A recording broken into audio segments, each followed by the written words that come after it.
Welcome students. आज energy बिल्कुल high होनी चाहिए. I'm so thrilled to have you here for this one-shot revision of the atom chapter. We're going to completely lock in these concepts, crush those board exams, and honestly, just understand how the universe's invisible building blocks were actually discovered. So, get ready, stay focused, और चलिए शुरू करते हैं. So here is our exact roadmap for the next 8 minutes. हम cover करेंगे Thomson's model, Rutherford's experiment, distance of closest approach, Bohr's model, the hydrogen spectral series, and we'll wrap it all up with a quick revision. Section 1. Thomson's early atomic model. तो चलिए एक historical mystery से start करते हैं. For the longest time, brilliant scientists like John Dalton believed the atom was literally the end of the line. उन्हें लगा ये एक solid, unbreakable sphere है. But science moves forward, और ये idea completely पलटने वाला था. The word atom actually comes from the ancient Greek word atomos, जिसका मतलब ही है something that cannot be divided any further. सबको लगा कि बस यही ultimate fundamental particle है. But then, J.J. Thomson stepped in, discovered the electron, and completely flipped the scientific landscape upside down, proving कि actually atom को divide किया जा सकता है. अपनी discovery को explain करने के लिए Thomson proposed a pretty simple model. Think of it literally like a watermelon. Thomson ने suggest किया कि पूरा atom basically एक positively charged sphere है. जैसे तरबूज का लाल हिस्सा. और इसके अंदर negatively charged electrons embedded हैं, बिल्कुल उन काले seeds की तरह. Now, this perfectly explained कि atom electrically neutral कैसे रहता है. But, spoiler alert, ये fundamentally flawed था. Section 2. Rutherford's gold foil experiment. Honestly, ये scientific history का सबसे dramatic moment है.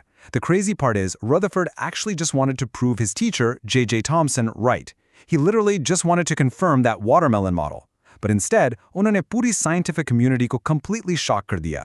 So, Rutherford and his associates, Geiger and Marsden, set up this absolutely brilliant experiment. The exact steps were like this. First, उन्होंने एक radioactive source से heavy positively charged alpha particles fire किए. Second, एक collimator ने उन्हें एक tight, straight beam में focus किया. Third, they fired this beam at a microscopically thin gold foil.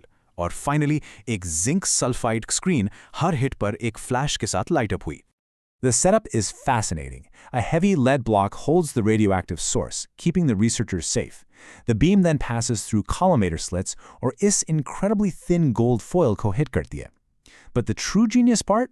That would be the rotatable detector, the zinc sulfide screen or microscope, जिसने exactly measure किया कि ये alpha particles आखिर जा कहाँ हैं. Now, based on Thomson's model, Rutherford fully expected कि सारे heavy alpha particles उन gold atoms के soft plum pudding से सीधे निकल जाएंगे. But the reality? It totally blew their minds. Sure, ज़्यादातर तो पास हो गए, but around 1 in 8,000 particles actually bounced straight back. Rutherford ने बाद में कहा, ये वैसा ही था जैसे आप एक 15 इंच आर्टिलरी शेल को टिश्यू पेपर पर फायर करें और वो बाउंस बैक होकर आप ही को हिट करे. Crazy, right? The data from this scattering graph is highly testable for your board exams, so pay attention. 0 degrees पर जो massive peak है, वो clearly prove करता है कि the vast majority of particles सीधे निकल गए, meaning atom mostly empty space है. But look at the tail end of the data. जो rare particles huge angles पर deflect हुए ना, उन्होंने prove किया कि atom के center में एक tiny, incredibly dense, positively charged core छुपा है. Rutherford named this the nucleus. Section 3. Distance of closest approach. ये आपके एग्जाम्स के लिए एक absolutely crucial mathematical concept है. एक सेकंड के लिए सोचिए. अगर न्यूक्लियस पावरफुली पॉजिटिव है और आने वाला अल्फा पार्टिकल भी पावरफुली पॉजिटिव है, तो वो कभी एक्चुअली एक दूसरे से क्रैश क्यों नहीं होते? Well, the answer is the distance of closest approach. ये वो absolute minimum distance है जहां तक एक incoming alpha particle practically पहुंच सकता है, इससे पहले कि न्यूक्लियस का massive electrostatic repulsion invisible brakes की तरह काम करे. It literally brings the particle to a momentary halt और फिर उसको वापस पीछे repel कर देता है. ये crucial board exam derivation directly law of conservation of energy पर rely करती है. So the alpha particle starts off with high kinetic energy, K equals half mv squared.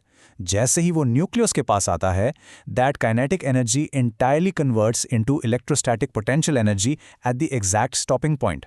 So simply, kinetic और potential energy को equal करके हम R0 यानी distance of closest approach के लिए easily solve कर सकते हैं. और जब आप प्रैक्टिकली इस एक्सपेरिमेंट की कैलकुलेशंस करते हैं तो वैल्यू आती है रफली on the order of 10 to the power of -15 metres. To put that staggering number into perspective, अगर एटम एक मैसिव फुटबॉल स्टेडियम जितना बड़ा होता तो न्यूक्लियस सेंटर पिच पर बैठी एक सिंगल फ्लाई यानी एक मक्खी के साइज का होता. It is incredibly microscopic. Section 4. Niels Bohr's Atomic Model. Now Rutherford का मॉडल एक मैसिव ब्रेक थ्रू तो था, बट इसमें एक क्रिटिकल फ्लॉ था. According to classical electromagnetic theory, nucleus के अराउंड रिवॉल्व करता हुआ इलेक्ट्रॉन कॉन्स्टेंटली एक्सेलरेट हो रहा है, और रूल कहता है एक एक्सेलरेटिंग चार्ज को एनर्जी रेडिएट करनी ही चाहिए. अगर वो कंटिन्यूसली एनर्जी लूज करेगा तो वो स्पाइरल होकर न्यूक्लियस में गिर जाएगा, literally collapsing the atom instantly. पर हम तो क्लियरली एग्जिस्ट करते हैं, right? So we needed a hero to save the atomic model, और वो हीरो थे नील्स बोर. बोर ने क्वांटम आइडियाज पर बेस्ड कुछ absolutely game changing rules introduce किए. उनके पॉस्टुलेट्स कहते हैं, नंबर 1, इलेक्ट्रॉन्स सिर्फ स्पेसिफिक स्टेबल ऑर्बिट्स में रिवॉल्व करते हैं without radiating any energy at all. Number 2, in orbits में इलेक्ट्रॉन का एंगुलर मोमेंटम स्ट्रिक्टली क्वांटाइज होता है. एंड नंबर 3, एक एटम सिर्फ तभी रेडिएशन इमिट या एब्जॉर्ब करता है जब electron physically in specific allowed orbits के बीच जंप करता है. The complex math of these equations is actually vital for your understanding. For instance, the second postulate states that angular momentum, MVR, must be an integral multiple of Planck's constant divided by 2 pi. ये एक exact mathematical condition है.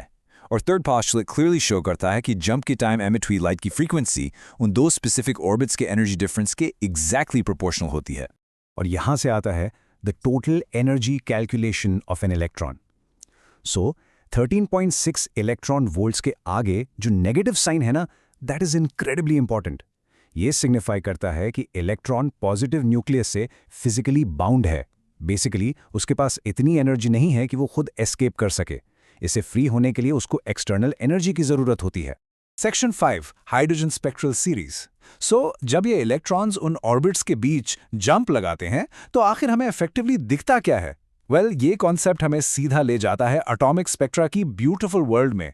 जब हम atoms और light का interaction देखते हैं, we generally get 2 types of spectra. Emission spectrum तब बनता है जब एक्साइटेड इलेक्ट्रॉन्स वापस नीचे आते हैं, releasing energy as distinct bright coloured lines on a completely dark background. Absorption spectrum इसका एग्जैक्ट ऑपोजिट है. Dark lines on a bright background जहां एटम ने स्पेसिफिक वेवलेंथ्स एब्जॉर्ब कर ली हैं. द कूल पार्ट, ये लाइंस लिटरली यूनिवर्स के हर सिंगल एलिमेंट का एक यूनिक केमिकल बारकोड है. Understanding these energy levels is literally your best friend for exam questions. Think about it. जब इलेक्ट्रॉन्स किसी भी हायर ऑर्बिट से सीधे फर्स्ट ऑर्बिट में जंप करते हैं तो वो massive amount of energy release करते हैं, creating the ultraviolet Lyman series. जब जंप सेकेंड ऑर्बिट में होते हैं तो बाल्मर सीरीज बनती है, विच इज विजिबल लाइट, जो हम एक्चुअली देख सकते हैं. और थर्ड ऑर्बिट के जंप से मिलती है infrared passion series. It is pure structured quantum mechanics, beautifully and visually mapped out. Section 6, quick revision and summary. Alright students, take a deep breath. अब हम एक high energy rapid fire revision mode में shift हो रहे हैं ताकि हमने आज जो कुछ भी कवर किया है उसे प्रॉपरली लॉक इन कर लें, making sure you are absolutely board exam ready. Let's quickly recall this incredible historical journey. हमने थॉमसन से शुरू किया, जिन्होंने एसेंशियली सोचा कि एटम एक सॉलिड पॉजिटिव स्फीयर है, बेसिकली एक वाटरमेलन. फिर रदरफोर्ड ने पूरी दुनिया को शॉक किया बाय प्रूविंग कि एटम मोस्टली एम्प्टी स्पेस है with a tiny ultra dense nucleus. But unfortunately वो एटम की स्टेबिलिटी एक्सप्लेन नहीं कर पाए. So finally, Bohr arrived on the scene and completely saved the day by introducing those stable, quantized, non-radiating orbits. Remember, physics में सबसे important चीज है इन कॉन्सेप्ट्स की एक्चुअल जर्नी को समझना. Keep studying, keep revising and trust me, you will totally ace your exams. इस one shot explainer को अपने क्लासमेट्स के साथ शेयर जरूर करें so they can revise too. We know that atoms literally make up everything around us. But have you ever wondered what makes up the things inside the atom? Think about it, and I'll see you in the next one.